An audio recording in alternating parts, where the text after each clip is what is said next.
Today we're looking at Spy Muppets, licensed to Croak, a James Bond Muppets mashup from 2003.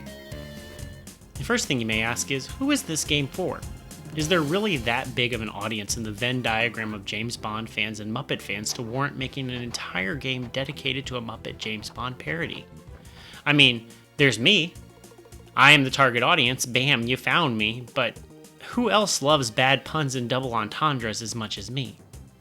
For this show, I was looking for James Bond games, and I was thinking about maybe doing a Muppets game or two down the line. I mean, there is a Muppets Kart Racer and a Muppets Pinball game, and then boom, Spy Muppets licensed to Croak appeared. It was kismet. I'd never heard of it, and it was just there.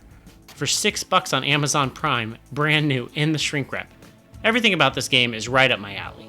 Kermit plays Agent Frog, a suave spy in the James Bond mold. I'm surprised he didn't have some clever pun name, but maybe that's because there's already a game series called James Pond.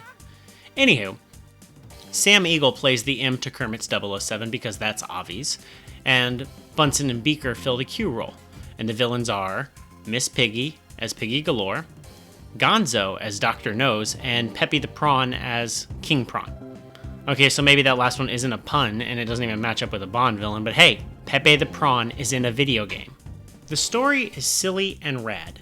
Piggy Galore used to be a spy and Kermit's girlfriend, but then she became a double agent and betrayed them all.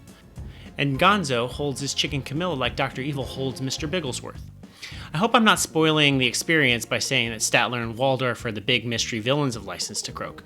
Statler and Waldorf are, of course, the two old men in the audience who always make fun of the Muppets. It really is perfect casting.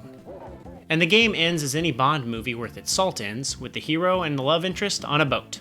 The end. Perfect.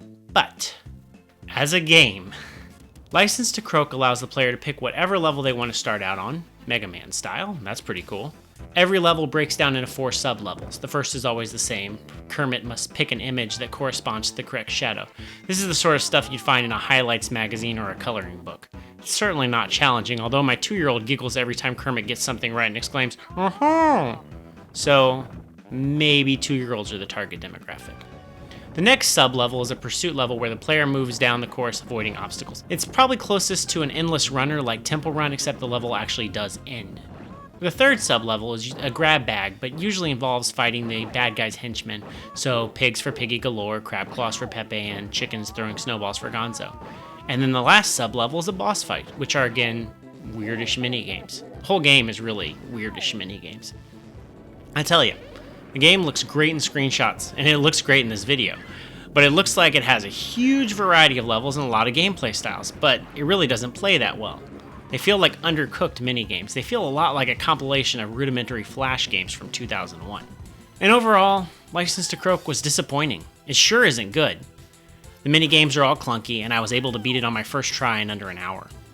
But I find myself going back to play it multiple times, and I think that's because the story is so silly and the art direction is on point. It makes no sense why License to Croak exists. As far as I know, there's no James Bond Muppet skits or parodies or cartoons that you would frame an entire game around. But it just exists because it does. Now honestly, I can't in good conscience recommend License to Croak, unless of course, you're me, and in the perfect Venn diagram of Muppets and James Bond fanatics. And for you, here's the game.